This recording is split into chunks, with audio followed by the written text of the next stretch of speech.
오늘 이 새벽에 하나님께서 우리에게 주시는 하나님 말씀은 창세기 43장 25절에서 34절까지 말씀입니다. 창세기 43장 25절에서 34절까지 말씀, 저와 여러분이 한 절씩 나누어서 교독합니다.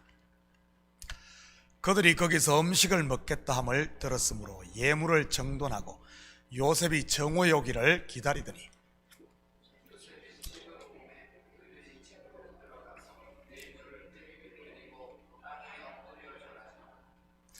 요셉이 그들의 안부를 물으며 이르되 너희 아버지 너희가 말하던 그 노인이 안녕하시냐? 아직도 생존해 계시느냐?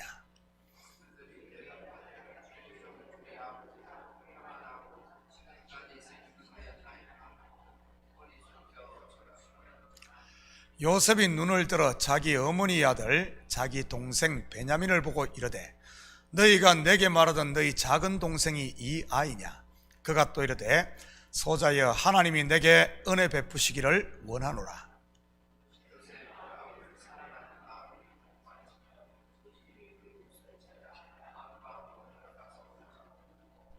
얼굴을 씻고 나와서 그 정을 억제하고 음식을 차리라 하매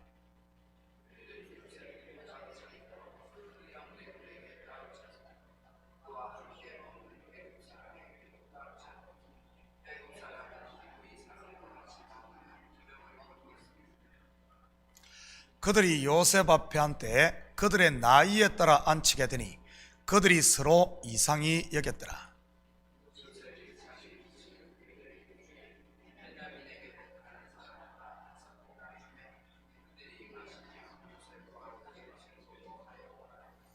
아멘. 좋은 아침입니다. 오늘 드디어 요셉의 형들이 요셉의 잔치에 초대됩니다. 영적으로 보면 천국 잔치에 초대된 것이지요. 바로 베냐민이 그들과 함께 있으므로 말입니다. 성경에 보면 참으로 먹는 이야기가 많이 나오는 것을 보게 됩니다. 우리가 지금까지 창세기를 공부해서 알다시피 천지 창조로부터 먹는 이야기가 나오지 않습니까? 첫째 날 빛과 어둠, 둘째 날 하늘 위의 물과 하늘 아래의 물로 나누며 가운데를 궁창 즉 하늘이라 부릅니다. 그리고 셋째 날은 바다 가운데서 이 땅을 나누게 되지요. 쉽게 말해 틀을 만들었다고 할 수 있습니다. 물론 구속 역사에서 이것은 성전의 지성소, 성소 그리고 성전의 뜰을 구분한 것이라고 할 수 있는 것이고요. 틀을 만든 후 제일 먼저 창조하신 것이 무엇입니까? 셋째 날 후반부의 말이지요. 뭐죠? 먹는 것입니다. 확인합니다. 창세기 1장 11절 12절입니다. 하나님이 이르시되 땅은 풀과 씨 맺는 채소와 각기 종류대로 씨 가진 열매 맺는 나무를 내라 하시니 그대로 되어 땅이 풀과 각기 종류대로 씨 맺는 채소와 각기 종류대로 씨 가진 열매 맺는 나무를 내니 하나님이 보시기에 좋았더라. 왜 이렇게 먹는 것부터 하나님께서 창조를 하신 것일까요? 금강산도 식후경이라서 그런 것일까요? 여러분, 대표적인 씨 맺는 채소가 무엇이라고 했습니까? 밀입니다. 그렇다면 대표적인 씨 가진 열매는요? 포도이지요. 밀로 무엇을 만들죠? 떡입니다. 포도는요? 포도주. 떡과 포도주, 누구를 상징합니까? 바로 예수 그리스도를 상징하는 것입니다. 창세기 2장에 넘어가자 또 먹는 이야기가 나옵니다. 에덴 동산 중앙에 있는 선악을 알게 하는 나무와 생명나무. 3장에도 먹는 문제입니다. 하와가 선악과를 따먹는 이야기 말이지. 예수님께서 공생애를 시작하실 때에도 먹는 이야기로 시작하지 않습니까? 40일을 금식하신 후에 마귀가 시험할 때 말이지요. 배고프지? 이 돌덩이 떡덩이 만들어 먹어. 예수님께서 행하신 첫 번째 기적도 가나 혼인잔치에서 물로 포도주를 만든 이 먹는 문제인 것입니다. 그렇다면 성경에서 먹는 음식은 무엇을 말하는 것이겠습니까? 우리의 영을 살리는 생명 양식인 말씀인 것입니다.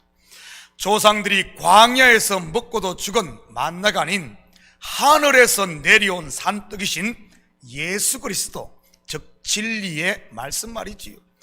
이 생명 양식으로 차려진 잔치에 지금 여러분이 초대되어 있음을 믿으시기 바랍니다.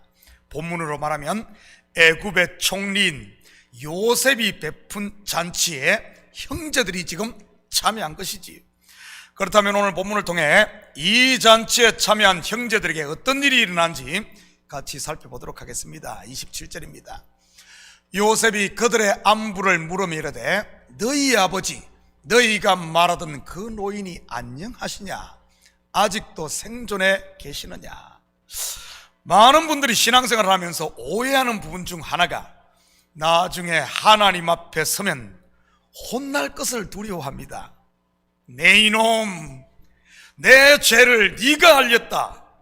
사극을 너무 많이 봐서 말이지. 자기가 지은 죄는 자기가 알지 않습니까? 비록 남편을 속이고 자식을 속이고 목사를 속이고 다 속인다 할지라도 말이지, 성경에 보면 누가 이런 생각을 가지고 있습니까? 아버지의 재산을 상속받아 먼 나라로 가 모두 탕진했던 둘째 아들 아닙니까?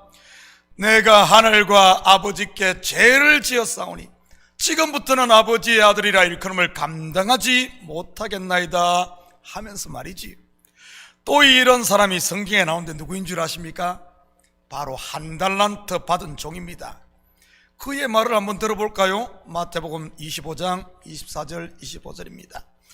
한 달란트 받았던 자는 와서 이르되 주인이여 당신은 굳은 사람이라 심지 않은 데서 거두고 해치지 않은 데서 모으는 줄을 내가 알았으므로 두려워하여 나가서 당신의 달란트를 땅에 감추어 두었었나이다. 보소서 당신의 것을 가지셨나이다. 왜 이런 생각을 갖게 된 것이겠습니까? 바로 자기 속에 갇혀 있어서 그런 것입니다. 어제 주일 설교의 말씀을 인용하면 자기라는 첫사람 아담, 곧 붉은 흙에 갇혀서 말이지요. 그런데 이렇게 땅에 갇힌 인생을 하나님께서는 어떻게 하시던가요? 흙으로 사람을 지어사 그 코에 생기를, 뭐죠? 하나님께서 흙 가운데서 한 줌을 딱 떼어내시는 것입니다. 둘째 아담인 예수 그리스도의 피 공로를 통해 말이지요. 이것을 교회라고 하는 것이고요, 에클레시아, 바로 세상에서 불러내는 것, 부름받은 존재들, 하나님의 손에 들려진 흙 말입니다.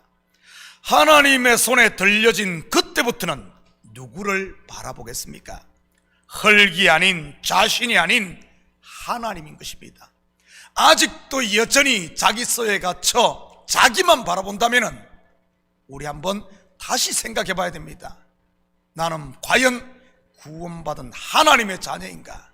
아니면은 첫째 아담에 속한 여전히 흙인 존재인가? 그리고 그분의 잔치자리에 참여해 하나님의 손에 들려진 이 흙, 교회는 떡을 나눔으로, 말씀을 들음으로, 이 말씀 안에 하나 되고 이 말씀에 순종하고 이 말씀 따라 살면서 하나님의 마음을 알아가는 겁니다. 베냐민이 있는, 다시 말해 예수가 있는 형제들을 요셉이 어떻게 대하죠? 내 이놈, 내 죄를 내가 알렸다입니까? 아니면은 뭐죠? 그들의 안부를 물으며, 그들의 안부를 물으며, 아버지의 안부를 물으며. 저는 어릴 때 비슷한 경험이 있습니다. 어머니께 잘못을 해 매 때리려고 하면 어머니로부터 도망갔을 때 말이지요. 도망가 친구 집에 놀다가 해가 기웃기웃하며 어둠이 깔리면 그때부터 걱정이 몰려옵니다. 집에 돌아가면 다시 매를 맞을 것이고, 그렇다고 안 들어가면 밥도 굶어야 하고 잠잘 데도 없으니 말이지요. 그래서 집에 들어갈까 말까를 고민하다가 세상 근심 다 짊어지고 맞을 각오를 하고 결단하고 집에 돌아갑니다. 천하의 죄인이 되어서 말이지요. 그런데 집 대문을 들어섰을 때 들려오는 어머니의 한마디, 저녁은 먹었냐? 그 한마디는 천하를 얻은 것보다 저를 더 기쁘게 하고 저를 가볍게 합니다. 저는 자라면서 그런 경험을 참 많이 했습니다. 다르게 말하면 어머니께 혼날 짓 많이 했다는 말이지요. 지금 요셉이 형제들에게 안부를 물으며, 이 말은 바로 그런 상황인 것입니다. 아버지의 재산을 모두 탕진한 둘째 아들도 같은 경험을 하지 않습니까? 불호령과 같은 곤장이 준비될 줄 알았는데 잔치가 준비되어 있는 것 말이지. 하나님께서 준비하신 생명 양식 곧 말씀은 우리를 살리기 위함임을 믿으시기 바랍니다. 때로는 그것이 채찍 같고 때로는 그것이 나를 찌르는 송곳 같아 보일지라도 말이지. 30절입니다. 요셉이 야곱을 사랑하는 마음이 복받쳐 급히 울 곳을 찾아 안방으로 들어가서 울고, 어머니 라헬이 죽으면서 낳은 아들 곧 핏값으로 산 동생 베냐민, 자기와 피를 나눈 동생 베냐민을 보자 요셉은 울음을 터뜨립니다.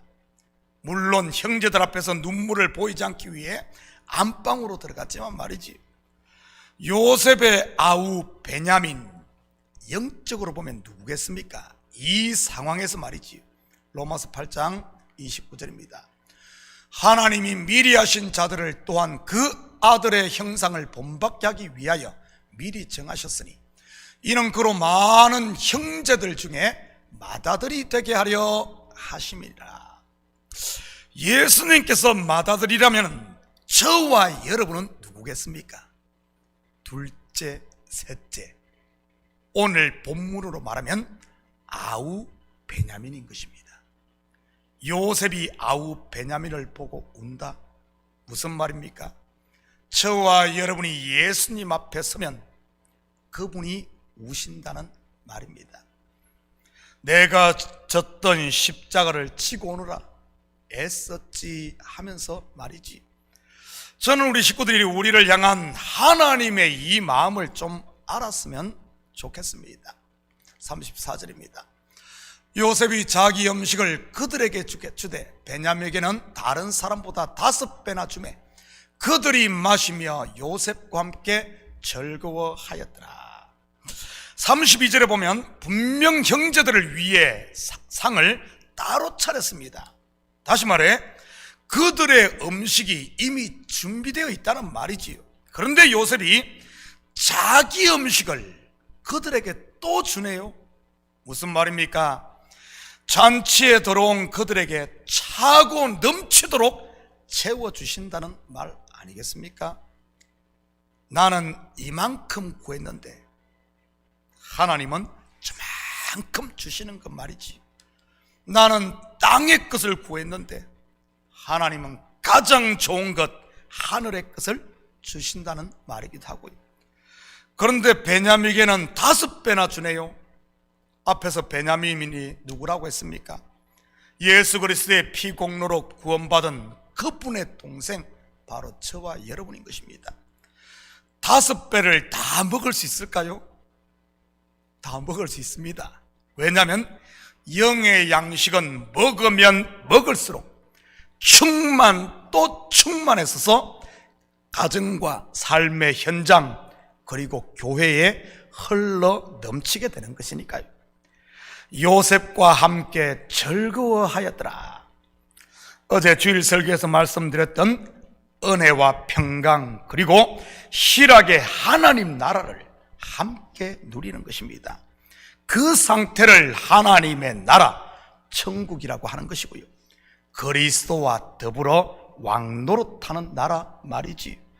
사랑하는 성도 여러분, 오늘 하루도 우리 속에서 말씀하시는 성령님의 초청에 아멘으로 화답하심으로 은혜와 평강의 하늘 양식으로 배불리시고 받은 은혜를 나누는 오늘도 행복한 하루가 되시기를 예수님의 이름으로 축복합니다. 같이 기도하십시다. 사랑의 아버지 하나님, 참으로 감사드립니다. 우리를 천국잔치, 혼인잔치, 생명의 말씀이 있는 잔치로 초청하여 주심을 참으로 감사를 드립니다. 이 잔치에 참여한 우리들 주께서 베풀어 주신 하늘 양식을 배불리 먹고 아버지 하나님 이제는 충만 또 충만해져서 우리 삶의 영역에 그리스도의 향기를 풍기는 저들 되게 하시고 하나님이 주신 복을 마음껏 누릴 수 있는 이런 믿음의 식구들 다 되게 도와주시옵소서. 오늘도 우리의 삶의 영역 가운데 약한 것들 틈못하게 하시고 주님의 돌보심의 손을 눈으로 보고 그 손을 부여잡고 함께 아버지는 왕노릇하는 복된 하루가 될 줄 믿사오며 이 모든 말씀 예수